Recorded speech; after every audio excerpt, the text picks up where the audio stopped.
안녕하세요. 강기업교 이재입니다. 이번 시간은 민간 임대택에 관한 특별법을 함께 보도록 하겠습니다. 이번에 시험 제도가 바뀌면서 임대택법을 민간 임대택에 관한 특별법으로 전면 개정하게 되었습니다. 줄여서 민간 임대택법이라 표현하겠습니다. 여기 민간 임대택법은 최근 뉴스테이라고 하는 개념을 새로 도입하게 되었습니다. 기업형 임대택이라는 말 들어본 적 있으시다면 그와 관련되어 이를 건설 공급하고 그에 대한 관리에 관한 사안들을 다루기 위해 민간 임대택에 관한 특별법을 새로 제정하게 되었습니다. 그러면 이 제도는 민간 임대택에 관한 법령으로서 임대택에 대한 종류를 우선 구분하는 것이 필요합니다. 용어 정의와 관련되어 민간 임대택에 관한 사안들을 우리가 함께 볼 수 있는데, 현재 민간 임대택은 임대사업자가 공급하는 임대주택으로 특별히 국가기관에 해당되는 국가, 지방자치단체, 주택공사, 지방공사가 공급하는 임대주택은 민간 임대택에 해당되지 않습니다.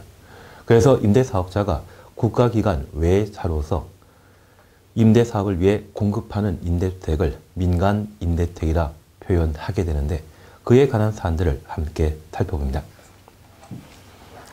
우선 우리가 함께 봐주실 것으로서 민간 임대주택은 민간 건설 임대택과 민간 매입 임대택으로 각각 구분하고 있습니다.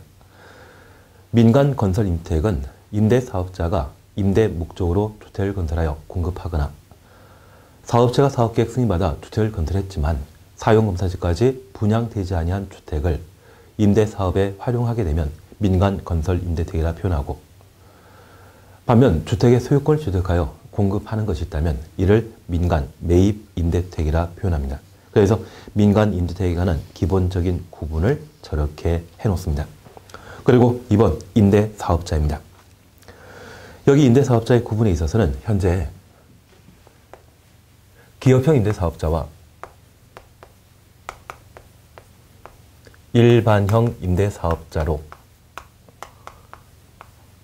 각각 구분하고 있는데, 여기에 기업형 임대사업자는 어느 정도의 규모를 갖춘 임대사업자를 기업형 임대사업자라 표현합니다.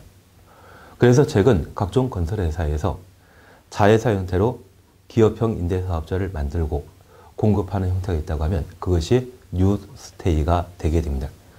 그래서 대림건설에서는 인천 도화동 쪽에 재개발 사업과 관련되어 뉴스테이를 건설 공급했다고 하는데, 그쪽에 32평, 주거자료 면적 85제곱미터라고 하면 보증금으로 한 8천 정도의 월 임대료를 한 80만 원 정도로 책정했다고 하더라고요.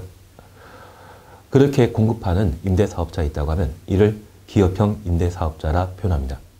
반면에 주택을 둘 이상 가지고 있는 일반인이 임대택법에 따라 민간 임대택법에 따라 공급하는 형태가 있다면 이를 일반형 임대사업자라 표현합니다. 그러면 이들은 각각 건설 임대주택과 매입 임대택을 민간 임대택 형태로 공급하게 되는데, 특별히 기업형 임대사업자가 되기 위해서는 건설 임대택을 공급하는 때는 300호, 300세대 이상의 임대택을 건설하여 공급하는 때 기업형 임대사업자라 표현하고, 매입 임대 형태라면 기업형 임대사업자는 100호 이상의 매입 임대택을 공급하는 때 기업형 임대사업자가 될 수 있습니다.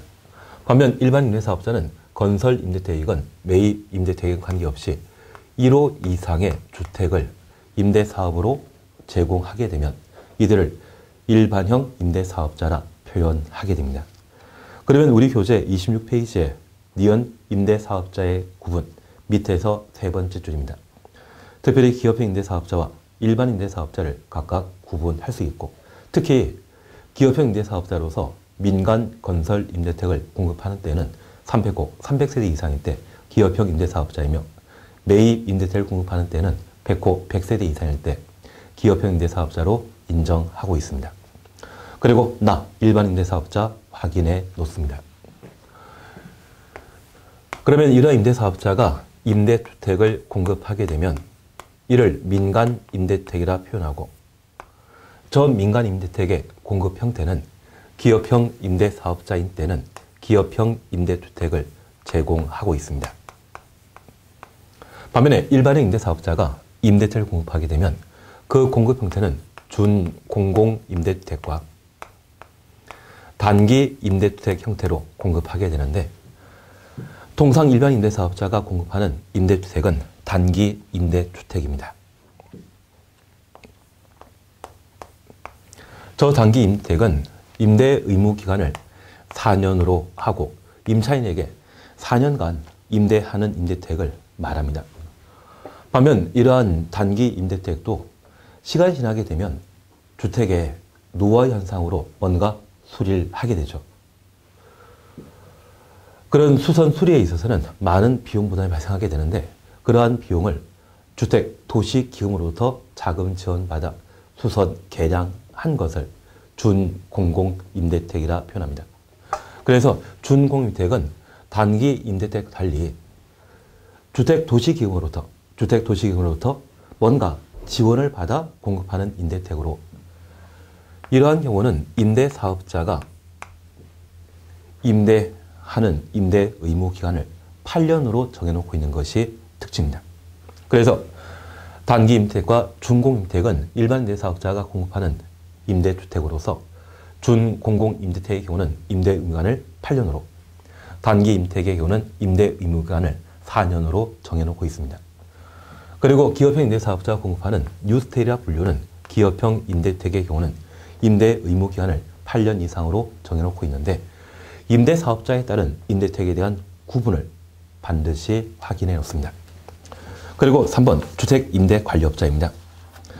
여기 주택임대관리업자는 종전에 주택법에 반영되어 있던 것을 이번에 법을 개정하여 민간임대주택법에 새로 두게 되었습니다. 그러면 주택임대관리업은 주택에 대한 임대관리를 전담하는 사업자로서 우리 주변의 주택은 비전문가인 주택 소유자가 부동산 중개업소를 통해 내놓게 되면 잘 임대되고 있습니다. 그것은 주택 공급 물량과 임차인의 공급 물량이 어느 정도 맞기 때문에 쉽게 공급되고 있는데요.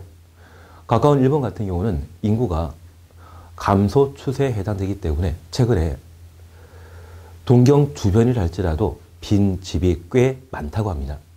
그렇게 주택은 늘어나고 인구가 감소되게 되면 임대시장이 아마 불황으로 바뀔 겁니다.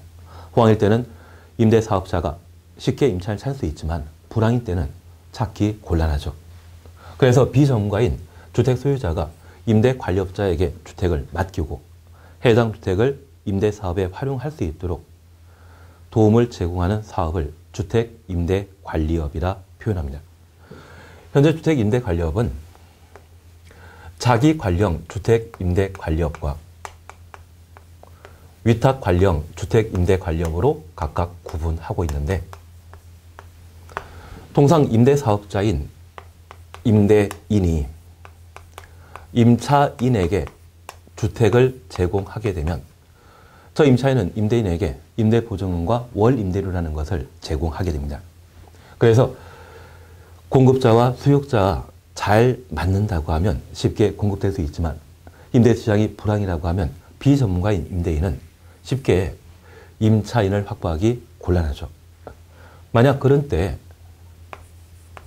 주택임대관리업자에게 해당 주택의 임대를 맡기게 되면 저 주택임대관리업자가 전문성을 발휘하여 임차인을 확보하고 저 임차인으로부터 임대보증금과 월임대료를 받게 되면 그 중에 임차료를 약정된 금액을 임대인에게 매달 제공하는 형태가 주택임대관리업입니다.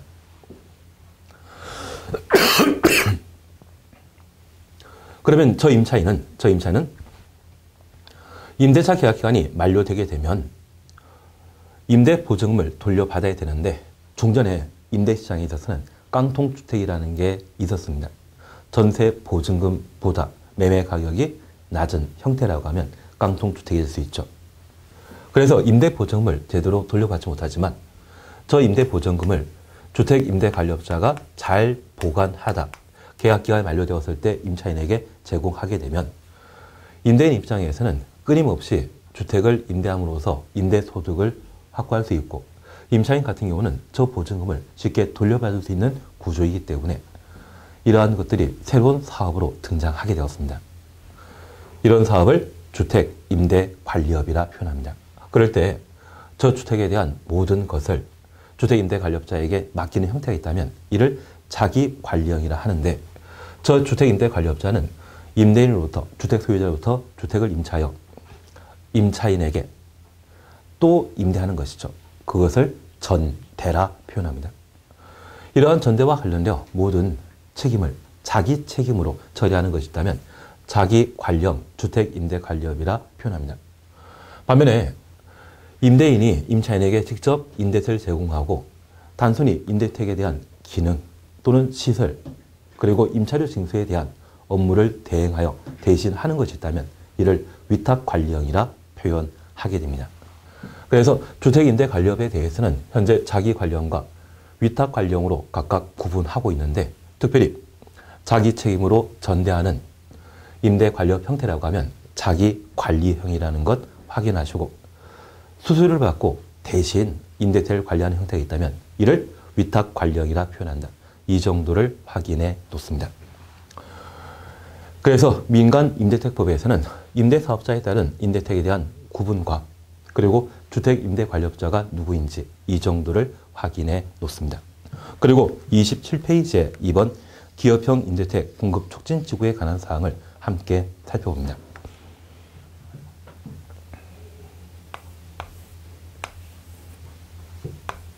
여기 기업형 임대택 공급 촉진 지구는 이번 정권에서는 뉴스테이라고 하는 것을 새로운 주거 정책으로 도입하게 되었습니다. 사실 우리나라는 다른 외국과 달리 전세라고 하는 개념이 있습니다. 그래서 임대 정책과 관련되어 과거 정권에는 전세와 월세에 대한 여러 가지 정책을 마련했는데 최근에 이번 정권에서는 전세 부분에 대해서는 거의 포기한 상태이고요. 월세로 임대시장의 정책을 전환하는 제도를 마련하고 있습니다. 그리고 세계적으로 대부분의 나라에서는 월세 형태의 임대 제도를 마련했다 해서 그쪽으로 방향을 틀고 있는데 좀 뭔가 부족한 듯 합니다. 그러면 여기 기업형 임대택 공급 촉진 지구는 우리가 잘 알고 있는 뉴스테이. 오늘 시간에 들으셨다고 하면 앞으로 시험을 위해서라도 계속 기억해 주셔야 됩니다. 뉴스테이. 그 뉴스테이를 뭐라 한다? 기업형 임대주택이라 표현합니다. 그러한 기업형 임대택을 원활하게 공급하기 위해 개발을 촉진하기 위한 땅을 공급 촉진 지구라 표현합니다. 사실 민간 임대택법은 법률은 국회를 통과해서 12월 30일, 2015년 12월 31일 날 이를 시행하도록 했는데 그 시행령이 입법 예고안을 보고 입법 예고안이 보고 이 교재를 만들게 되었습니다. 그래서 12월 30일 날 시행에 관한 사항도 함께 나오게 되는데요. 그때 일부 내용이 좀 다르더라고요. 그런 부분에 대해서는 제가 수업 시간 중에 이야기를 드리도록 하겠습니다. 우선 기업형 임대택 공급 촉진 지구는 기업형 임대택을 개발하기 위한 개발에 필요한 용도 지구에 해당됩니다. 그러한 개발 사업을 시행하기 위해서는 개발 사업 시행 지역을, 장소를 누군가가 지정하도록 되어 있습니다. 현재 공급 촉진 지구는 국토교통부 장관 또는 시도의사가 공급 촉진 지구를 지정 고시할 수 있습니다. 그래서 원칙적인 지정권자는 시도지사이지만 예외적으로 국토교통부 장관도 기업형 임대택 공급 촉진 지구를 지정할 수 있습니다. 아마 이 기업형 임대택 공급 촉진 지구가 일상화되게 되면 시도지사가 지정권자가 되게 될 겁니다. 하지만 지금 이번 정권에서 새로 도입한 제도이기 때문에 정부 차원에서, 중앙정부 차원에서 이를 시행할 필요 있죠. 그래서 예외적인 지정권자로서 국토교통부 장관을 들게 됩니다. 이들이 공급촉진지구를 지정하고자 한다면 그 위치 장소에 따라 지정 요건을 달리 정해놓고 있는데 특별히 도시 지역의 경우에는 그 단위 면적이 5,000제곱미터 이상일 때 기업형 임대 공급 촉진지구로 지정할 수 있고 비도시 지역 관농차이죠. 대한민국에는 용도 지역 제도를 두고 있습니다. 그래서 전 국토는 빠짐없이 개발 가능한 도시지역과 비교할 용도의 관리지역, 농림지역, 자연환경보전지역으로 구분 지정하고 있는데 여기 관농차인 비도시지역에 공급촉진지구를 지정하고자 한다고 하면 그 단위 면적은 원칙적으로 10만 제곱미터 이상일 때 지정할 수 있고 예외적으로 도시지역에 인접한 장소를 공급촉진지구로 지정하고자 한다면 그 단위 면적이 2만 제곱미터 이상이면 국토교통부 장관 또는 지도의사가 공급촉진지구로 지정할 수 있습니다. 그러면 27페이지에 기업형 임대 공급촉진지구와 관련되어 2번 지정 찾았습니다. 지도의사는 부지 면적이 5,000제곱미터 이상 범위에서 다음 각호 면적 이상으로서 동그라미입니다. 그 부지 면적 중에 유상 공급 면적의 50% 이상을 기업형 임택을 건설 공급하기 위하여 기업형 임택 공급 촉진지구를 지정할 수 있다. 그러면 공급 촉진지구가 지정되게 되면 공급 촉진지구 중에 절반 이상은 기업형 임택을 건설 공급한다는 이야기죠. 그러면 어떤 특정 개발 사업을 시행하게 되었을 때 절반 이상이 주된 사업 목적이 되죠. 그래서 공급 촉진지구 중에 50% 이상을 기업형 임택을 건설 공급하는 땅으로 개발하고자 한다면 그래서야 기업형 임택이 주된 목적이 될 수 있을 겁니다. 그래서 절반 이상, 50% 이상이라는 말 확인하시고 그러한 곳이 있다면 시도의사가 기업형 임택 공급 촉진지구로 지정할 수 있습니다. 특별히 도시지역의 경우는 5천, 그리고 도시지역 외 지역, 우리 교재에서는 3만 제곱미터로 되어 있지만 이것을 2만 제곱미터로 바꿔놓습니다. 입법 예고안은 국무회의를 통과하기 전까지는 계속 수정될 수 있는데요. 입법 예고안에서는 3만이었지만 개정된 시행령에서는 2만 제곱미터로 정해놓고 있습니다. 그리고 그 밖의 지역은 10만 제곱미터 이상일 것. 그러면 이렇게 잠깐 살펴봅니다. 우리나라는 대한민국 국토 전부에 대해 용도지역제를 적용하여 개발 가능한 도시지역과 비개발 용도의 비도시지역으로 각각 구분합니다. 그러면 서울, 지금 우리가 살고 있는 동네에 기업형 임대택 공급 촉진지구를 지정하기 위해서는 최소 그 단위 면적은 5,000제곱미터 이상이 있을 때 기업형 임대택 공급 촉진지구로 지정할 수 있고 그 면적 중에 2분의 1, 50% 이상을 기업형 임대택 건설 공급하도록 되어 있습니다. 그러면 이 도시지역에는 많은 사람들이 현재 거주하고 생활에 필요한 전기, 수도, 도시가스, 의료, 교육시설 충분하죠. 그러면 달랑 주택만 개발하더라도 충분히 도시지역의 기반시설을 활용하여 사람들이 거주할 수 있습니다. 그런데 비도시지역인 관농자, 그러한 관농자에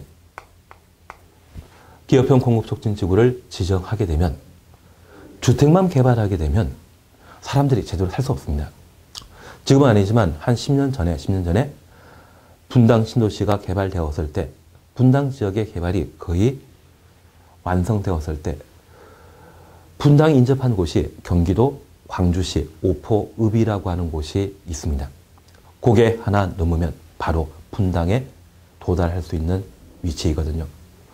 그 오포 쪽은 대부분 농경지로서 나홀로 아파트라 해서 아파트 단지를 하나 만들어 놨는데 주변에 상업용 시설이 제대로 갖춰지지 않았습니다. 그래서 그 나홀로 아파트에 거주하는 주민들은 분당에 이를 수 있는 셔틀버스 2대를 확보하고 주말 나들이로 분당 왔다 갔다 하더라고요. 그리고 나들이 하는 게 주변에 목욕탕이 없기 때문에 분당 가가지고 사우나 한번 즐기고요. 그리고 가까운 중국집에서 짜장면 하나 먹고 집에 돌아가는 그런 생활을 하신 적이 있습니다. 그러면 그러한 농경지에 달랑 아파트 한 채만 만들게 된다고 하면 사람들이 제대로 살 수 없죠.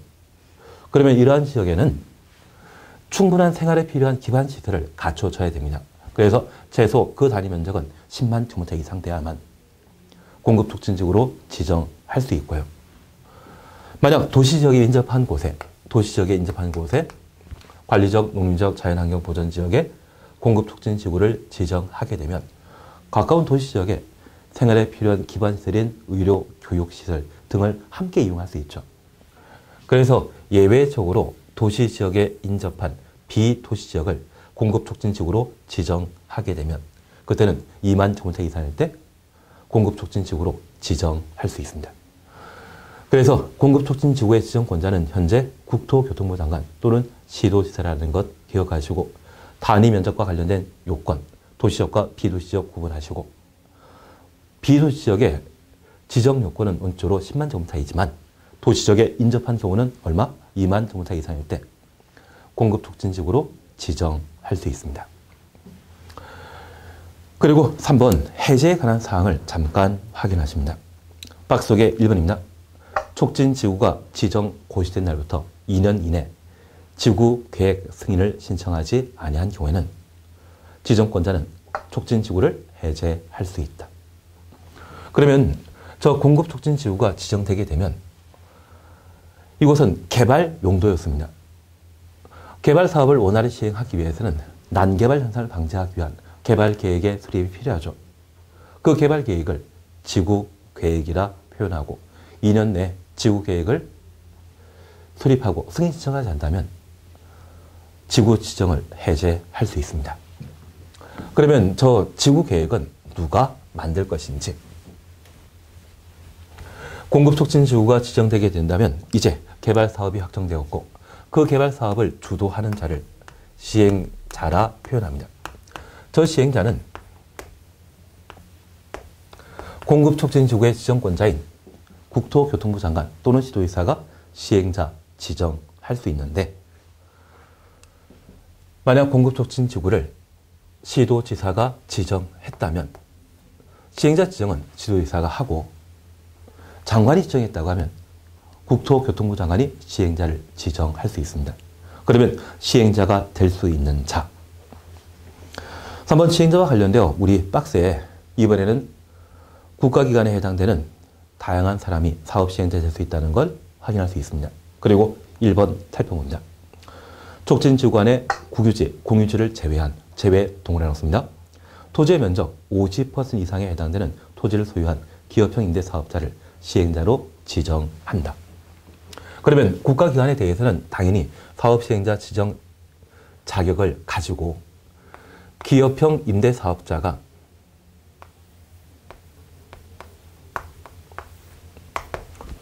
해당 공급촉진지구 안에 사업시행자가 되기 위해서는 지구 안에 국공유지 제외한 토지의 면적 50% 이상을 소유한 때 사업시행자로 지정될 수 있습니다. 그러면 공급촉진지구 안에 절반 정도의 땅을 가지고 있는 기업형 임대사업자가 사업시행자가 되고 기업형 임대액을 건설 공급할 수 있다는 이야기죠. 그래서 공급촉진지구의 사업시행자 자격 요건을 저렇게 살펴놓습니다. 그리고 저 시행자는 개발 사업을 시행하기 위해 지구 계획을 수립하고 지정권자에게 승인 받음으로써 기업형 임대액을 건설 공급할 수 있습니다. 그래서 지구계획은 지정권자의 승인받아 사업한다. 그리고 이 지구계획과 관련되어 우리가 나중에 기본서를 함께 보시면서 토지의 수용, 사용에 관한 사안들을 함께 정리해 주시는 게 필요합니다. 이 수용, 사용과 관련되어서는 통상 국가기관에 해당되는 사업시행자가 공익사업을 시행할 때 공익사업에 필요한 땅을 강제 취득할 수 있는 방법을 수용이라 표현하는데 저 수용을 예외적으로 기업형 임대사업자에게 허용하고 있습니다. 그래서 지구계획 승인 효과와 관련된 사항들을 나중에 기본서에서 함께 보시는데 이러한 방법으로 공급 촉진 지구의 땅을 확보하게 되면 뉴스테일이라 분류는 기업형 임대택 쉽게 건설 공급할 수 있겠죠. 그래서 기업형 임대택의 공급 촉진 지구에 있어서는 지정권자가 국토교통부 장관, 시도지사라는 것 기억하시고 지정 요건 정도를 한번 살펴놓습니다. 그리고 29페이지에 3. 민간 임대택의 공급 함께 살펴봅니다. 민간 임대택법에 따른 임대사업자는 민간 임대택을 임차인에게 제공하게 됩니다. 이를 민간 임대택의 공급이라 표현하는데 임대사업자가 임차인에게 임대택을 제공하게 되면 저 임차인의 주거 안정을 도모하기 위해 제도적 안정장치를 마련할 필요 있죠. 그러면 우리가 첫 번째 살펴볼 게 있습니다. 저 공급은 임차인에게 임대택을 공급하고 있는데 어떤 임차인이 임대주택을 공급받을 수 있는지. 가끔 우리 영구 임대택이라는 말 들어본 적 있습니까? 그 영구 임대택은 주택 공급 규칙이 정하는 바에 따라 임차인 자격을 제한하고 있는데 보통 무주택 세대주를 임차인으로 선정하고 있습니다. 그러면 국가가 제공하는 임대택의 경우는 임차인 자격을 법으로 제한할 수 있지만 민간인 임대사업자가 임대를 공급하게 되면 저 임차인 자격 제한에 대해서는 당사자 사이의 사적 영역에 해당되기 때문에 법으로 정할 수 없죠. 그래서 저 임차인 자격에 대해서는 임대사업자가 임의로 결정하게 됩니다. 그리고 저 임차인은 임대사업자와 임대차 계약을 체결하고 해당 임택을 사용하게 되는데 임차인의 주거 안정을 도모하고자 우리 임대택법에서는 임대택에 대한 양도 제한 제도를 따로 마련하고 있습니다.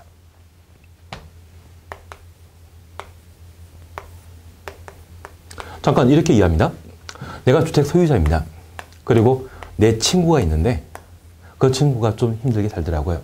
그래서 내가 집이 여러 채 있기 때문에 내 친구가 자립할 때까지 돈 한 푼 내지 않고 그 집을 이용하라고 빌려줄 수 있죠. 그게 힘들다고 하면 한 로또 2번 정도 1등 하셨다고 생각해 주십시오. 아, 2번 1등 했으면 빌려줄만 하죠.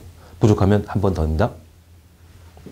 그러면 이렇게 B에게 무상으로 주택을 제공했는데 저 A가 경제 사정이 곤란해져서 경매 등의 방법으로 B에게 빌려준 주택을 A-에게 경매로 소유권을 넘기게 되었다면 저 A-는 종전에 A와 B 사이에 약속을 승계할 필요 있다, 없다. 물건에 대해서는 등재되도록 되어 있습니다. 그러면 등기부 등본에 기재되어 있는 물건에 대해서는 저 A-가 승계할 수 있지만 이러한 경우는 방빼라 할 수 있죠. A와 B 사이의 관계는 채권관계입니다. 그러면 저 A-가 임차인 B에게 방빼라 말 한다고 하면 임차인의 주거 안정에 도움이 안 되죠. 그래서 우리 민간 임대택법에서는 민간 임택에 대한 양도 제한 제도를 마련하고 있는데 임대사업자는 임대 의무 기간 동안 해당 임택을 함부로 처분할 수 없다. 양도 제한에 관한 사안들을 마련하고 있습니다. 그러면 저 임대 의무 기간은 기업형 임대택의 경우는 임대 의무 기간을 8년으로, 일반 임대사업자 공급하는 임대택의 경우 준공공 임대택의 경우는 8년, 단기 임대택의 경우는 임대 의무 기간을 4년으로 정해놓고 있죠. 그래서 임대 의무 기간 동안 해당 임택을 처분, 매각할 수 없다는 말 확인해 놓으시고 그 임대 의무 기간의 기산 시점으로서 우리 교재 박스를 보게 되면 민간 건설 임택의 경우는 입주 지정 기간 개시부터, 민간 내임택의 경우는 임대사업자 등록일을 임대 의무 기간의 개시 시점으로 정해놓고 있습니다. 그러면 민간 임택법에서 임차인에 공급한 임대택에 대해 임대사업자가 임대 의무 기간 동안 함부로 처분하지 못하게 제한하면 저 임차인의 주거 안정에 도움을 제공할 수 있죠. 그래서 우리 민간 임대택법에서는 양도 제한에 관한 사항들을 두고 있습니다. 올해 개정된 사항으로 임대 의무 기간 8년, 4년에 관한 사항들을 각각 살펴놓습니다. 그래서 민간임대택법은 이렇게 마무리 지으십니다. 이제 30페이지에 도시 및 주거환경 정비법을 함께 볼 수 있습니다. 여기 도시 및 주거환경 정비법은 우리 주변에는 재건축, 재개발 사업이 많이 이루어지는 걸 본 적이 있습니다. 그래서 단독택이나 빌라 밀집 지역에 정비 사업을 시행하게 되면 그러한 사업을 주택 재개발 사업이라 표현하고요. 반면 아파트 단지에 정비 사업을 시행하게 된다면 그때는 주택 재건축 사업이라 표현하는데 이러한 사업을 정비 사업이라 표현합니다. 그러면 이 정비 사업은 보통 정비 구역 안에 이루어지는 것으로서 그 정비 사업의 종류를 구분하는 것이 필요합니다. 우리 30페이지에는 1. 주거 개선 사업 볼 수 있습니다. 여기 주거 개선 사업은 달동네 지역을 대상으로 한 정비 사업으로서 서울 같은 경우는 난곡 지구에 대한 주거 환경 개선 사업을 시행한 적이 있습니다. 그러면 그 달동네 지역에는 무허가 판잣집이 많이 밀집해 있는 동네이죠. 이곳을 정비하게 된다면 그 사업 형태를 주거 환경 개선 사업이라 표현합니다. 그리고 주택 재개발 사업은 단독택, 빌라 밀집지역을 대상으로 시행하는 정비 사업을 말하고 주택 재건축 사업은 아파트 단지를 대상으로 시행하는 정비 사업을 주택 재건축 사업이라 표현합니다. 그리고 도시형 정비 사업은 상업지역과 공업지역을 대상으로 시행하는 사업을 말하며 주거관리 사업과 가로주택 정비 사업을 우리가 볼 수 있습니다. 16회 시험 때는 주거 환경 관리 사업을 정답으로 하는 문제 출제했고 18회 시험 때는 가로주택 정비 사업을 주관식으로 시험에 낸 적 있습니다. 그러면 주거관리 사업과 가로주택 정비 사업은 최근 3년 안에 시험에 출제되었기 때문에 또 내기 애매하겠죠? 그래서 기본적인 개념만 보고 지나가십니다. 먼저 우리가 살펴보실 것으로 주택 재개발 사업과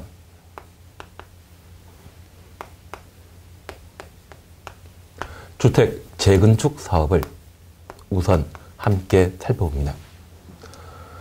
여기 주택 재개발 사업은 본문 표현 보게 되면 정비 기반시설이 열악하고 노후 불량 건축물이 밀집한 지역의 주거 환경을 개선하기 위한 사업을 주택 재개발 사업이라 한다. 반면 주택 재건축 사업은 정비 기반시설은 양호하나 노후 불량 건축물이 밀집한 지역의 주거 환경을 개선하기 위한 사업을 주택 재건축 사업이라 표현하고 있습니다. 그러면 우리 잠깐 이걸 이해하십니다. 정비 기반시설이라는 말 보시면 정비란 말 떼고 기반시설이라는 말에 관심을 가져주십니다. 사람이 좁은 도시 지역에 밀집해 살기 위해서는 많은 사람들이 특정한 지역에 모여있기 때문에 위생상의 문제 발생할 수 있죠. 2015년도에 발생했던 메르스 사태 기억나십니까? 그러면 좁은 지역에 많은 사람들이 함께 거주하게 되면 전염병이 돌게 되면 많은 피해 발생할 수 있죠. 그러면 도시지역에는 생활에 필요한 생활의 필수시설, 기초시설이 충분히 갖춰져야 되는데 그러한 시설들을 기반시설이라 표현하게 됩니다. 그 기반시설이 열악한 곳에 실시하는 정비사업이 있다면 주택 재개발 사업이라 표현하는데 단독택이나 빌라 밀집지역의 경우에는 주차장이나 도로시설이 부족한 경우가 있습니다. 그러한 곳을 대상으로 실시하는 정비사업을 주택 재개발 사업이라 표현합니다. 반면에 아파트 단지에는 세대당 한 대 이상의 주차장이 확보되어 있죠. 정비 기반시설이 양호한 것으로 이해할 수 있습니다. 이러한 곳에 실시하는 정비사업을 재건축 사업이라 표현하는데 열악한 정비 기반시설을 확충하는 주택 재개발 사업의 경우는 정비구역 안의 주민과 인접한 지역의 주민에게 여러 가지 이익을 제공할 수 있습니다. 대표적인 공익 증진 사업으로 이해할 수 있는데 주택 전축 사업의 경우는 이미 정비 기반시설은 충분합니다. 오직 노후 불량 건축물이 문제이거든요. 그래서 15평 아파트를 32평으로 바꾸게 되는 주택 재건축 사업은 대표적인 사익 증진 사업으로 분류할 수 있습니다. 내가 장관이라면 재건축에 관한 규제 강화시킬 필요 있죠. 그 정도를 구분해 놓습니다. 그리고 그리고 4번 도시항 정비 사업을 우리가 함께 볼 수 있습니다. 여기 도시항 정비 사업은 상업지역, 공업지역에 실시하는 정비 사업을 도시환경 정비 사업이라 표현하고 있는데, 우리 미국 쪽에 뉴욕의 중심지를 브로드웨이라고 합니다. 예전에 싸이가 강남 스타일을 해서 뉴욕 브로드웨이에서 공연했던 것 보신 적 있죠? 그것이 뉴욕의 중심지입니다. 그런데 70년 전에는 할렘가가 중심가였습니다. 그 할렘가가 뉴욕의 중심지였지만 도시 재생 사업에 해당되게 되는 도시환경 정비 사업을 제대로 시행하지 못해 상업용 건물의 기능이 낙후되면서 빈민가로 변경되었거든요. 그러면 지금 우리가 알고 있는 중심지 상업지역의 건물이 앞으로 30년, 50년 뒤에도 계속 방치되었다고 하면 그 건물 기능이 노화될 수 있죠. 그런 기능을 회복시켜주는 정비사업을 도시환경정비사업이라 표현합니다. 그러면 이 도시환경 정비사업은 상업지역과 공업지역에 이루어지는 대표적인 정비사업이라는 것을 기억하시고, 주택재개발사업은 단독택이나 빌라 밀지역, 아파트 단지나 연립주택 단지를 대상으로 실시하는 정비사업이 있다면 재건축 사업이라 표현한다. 그런데 최근 주택재개발사업과 관련되어 정비사업이 무산되는 경우가 있습니다. 제가 몇몇 서울 시내 뉴타운 사업을 시행하는 것을 보니 토지 소유자에게 보상하는 금액이 만약 평당 2천만 원이라고 하면 정비사업을 통해 공급하는 분양 가격이 4천만 원 정도에 형성되는 경우가 있더라고요. 그러면 이 재개발 사업과 관련되어 원주민의 추가 부담 문제가 발생하게 되는데, 사실 서울 시내 각종 재개발, 재건축 사업을 통해 원주민의 재정착률을 살펴보게 되면 10%가 안 된다고 합니다. 일반적인 경우는 5% 정도만 추가 부담금을 부담하고 새로 만들어지는 아파트를 분양할 수 있고요. 강남 권역에서만 프리미엄이 어느 정도 형성되었기 때문에 한 20% 정도가 추가 부담금을 부담하면서 재정착한다고 합니다. 그러면 이러한 부동산 경기가 계속 가격이 오르가는 상승 국면이라고 하면 추가 부담금을 부담하며 새로 만들어지는 아파트를 분양받지만 그 추가 부담금이 하강기에는 감당이 곤란하죠. 그래서 저 재개발 사업이 무산되는 경우가 있습니다. 그러면 기존 단독택과 다주택은 놔두지만 열악한 정비기반시설에 대해서는 뭔가 해줘야 되죠. 그 열악한 정비기반시설을 확충하고 새로 신설하는 사업을 법에서는 주거환경관리사업이라 표현합니다. 그러면 우리 관리란 말 기억합니다. 저 관리란 말은 개발의 의미를 가지고 있다, 비개발 의미를 가진다. 관농자란 말 기억하신다면 관리적은 비개발이죠. 그래서 주거관리사업은 기존 주택은 놔두고 정비기반시설만 확충하는 사업으로서 대표적인 관리사업에 해당됩니다. 비개발 사업입니다. 그래서 비개발 사업으로 주거환경관리사업을 한번 이해해 놓습니다. 그리고 6. 가로정비 사업은 도로에 둘러싸인 땅을 가로구역을 하는데 도로 주변에 심어져 있는 나무를 가로수라 하지 않습니까? 그래서 그 도로에 둘러싸인 땅, 가로구역 안에 주민 자발적으로 실시하는 정비사업이 있다면 이를 가로주택 정비사업이라 표현하게 됩니다. 그래서 6가지 정비사업의 기본적인 성격을 각각 확인해 놓습니다. 31페이지에는 정비사업의 시행 방법에 관한 사항들을 함께 다루고 있는데요. 여기 시행 방법과 관련되어서는 주택 재개발 사업과 주택 재건축 사업의 사업 시행 방식을 비교해 주시는 게 필요합니다.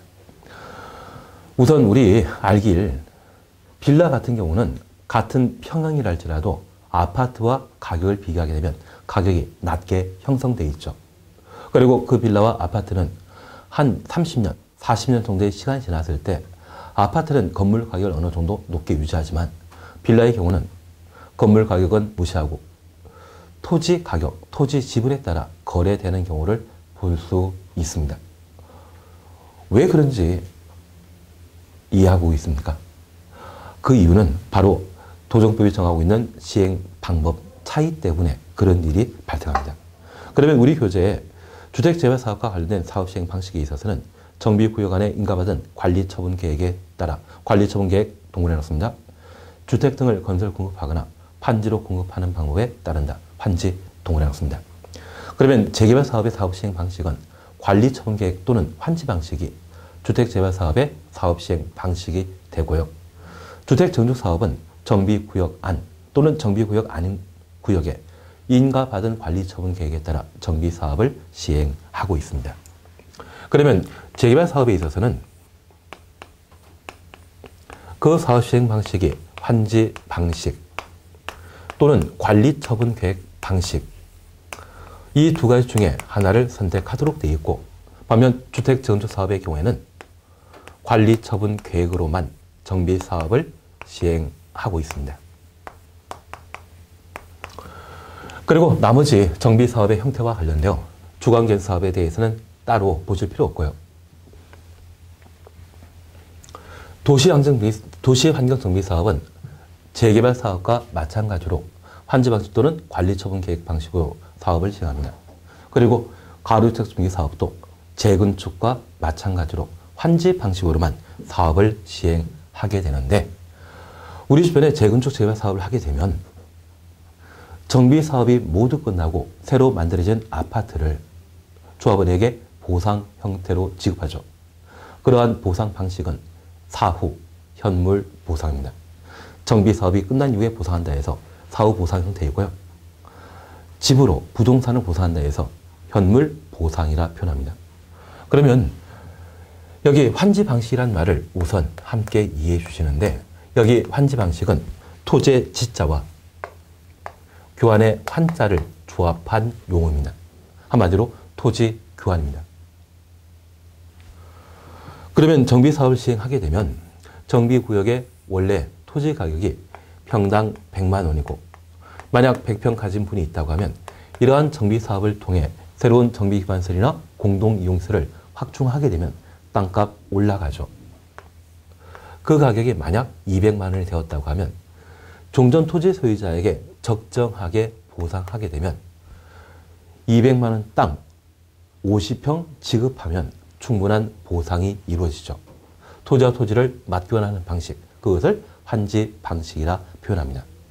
그런데 아파트 같은 경우는 토지에 대한 지분만 교환하는 것이 아니라 건물 가치에 대해서도 함께 보상해주고 있죠.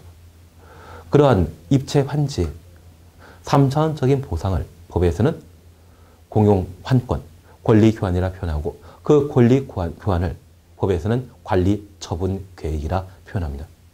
그러면 주택재개발 사업을 시행하게 되면 여기 환지 방식 또는 관리처분계획에 따른 선택적인 사업 시행이 이루어지는데 이 재개발 사업의 주도권은 시행자가 가지게 됩니다. 그 시행자는 자신의 개발 이익을 극대화시키고자 한다면 환지 방식으로 사업하지 관리처분계획으로 할 일이 없습니다.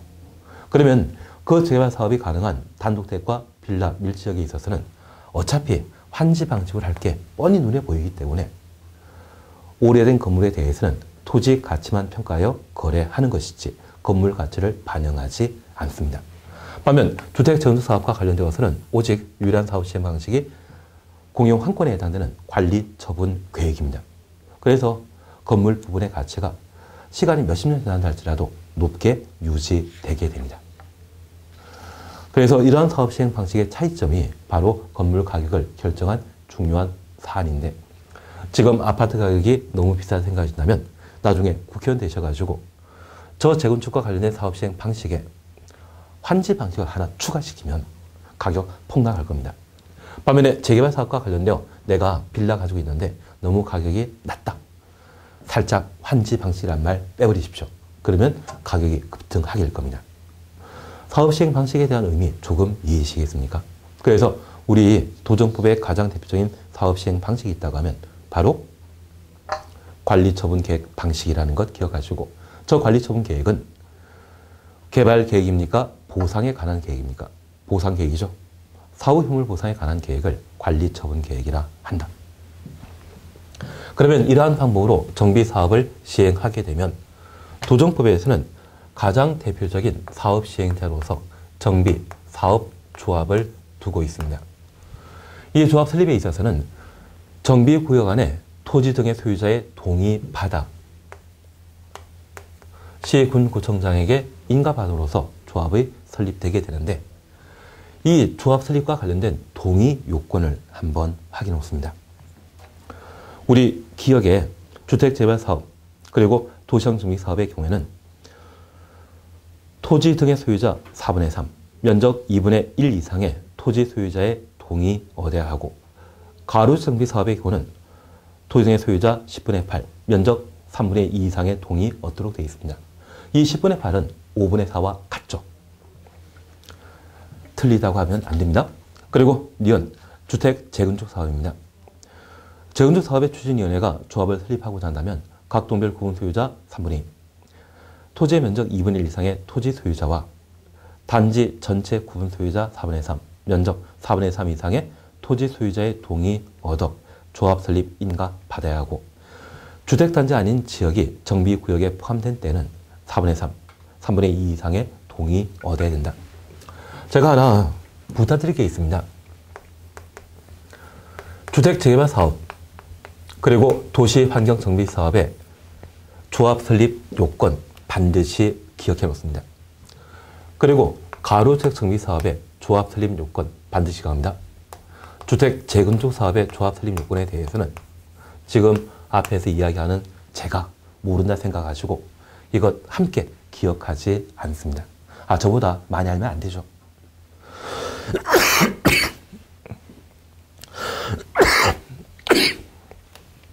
그러면 잠깐 살펴볼 게 있습니다. 여기 주택재개발사업은 정비구역 안에 토지 소유자 총수의 4분의 3 그리고 면적 2분의 1 이상의 토지 등의 소유자의 동의 받아야 합니다.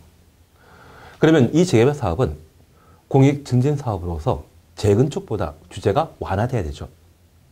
그래서 우리 1, 2, 3, 4를 뒤집어 놓으면 4, 3, 2, 1이라는 말을 볼 수 있죠. 그래서 재개발 조합 그리고 도시환경 사업의 조합을 설립하는 때에는 4, 3, 1 정비구역 안에 토지 등의 소유자 총수의 4분의 3 면적 2분의 1 이상의 동의받아 조합 설립 인가 받을 수 있다. 4, 3, 2, 1이라는 말 기억해 놓습니다. 그리고 가로주택 정비 사업은 가로구역 안에 토지 등의 소유자 총수의 10분의 8 이것 5분의 4와 같죠. 면적 3분의 2 이상의 동의가 될 것. 2, 3, 4, 5를 뒤집어 놓으면 5, 4, 3이죠. 그런데 이 재개발 조합의 설립 요건을 만약 재건축 조합의 설립 요건으로 설명하면 맞다 틀리다. 틀립니다. 이 재건축 조합의 설립 요건은 재개발보다 규제가 심해야 되죠. 그래서 이 조합 설립 요건과 관련된 동의 기준 함께 보시면서 주택재발 사업은 4321, 431에 동의받아 조합 설립 인가받을 수 있고 가로주택 정비 사업은 5432에 동의받아 조합 설립할 수 있는데 재건축에 대해서는 잘 모른다. 다만 얘보다는 규제가 심하다라는 것을 기억해 놓습니다. 제가 모르는 것 함께 몰라야 될 겁니다. 그래서 사업 시행자인 조합 어떤 방법으로 만들게 되는지 이 정도를 한번 보시는 게 도정법과 관련된 주요 사항이 되게 됩니다. 이번 시간 여기까지 우리가 함께 하시고 다음 시간에는 뉴타운과 관련된 도시 재정비 촉진을 위한 특별법을 함께 살펴보도록 하겠습니다. 수고하셨습니다.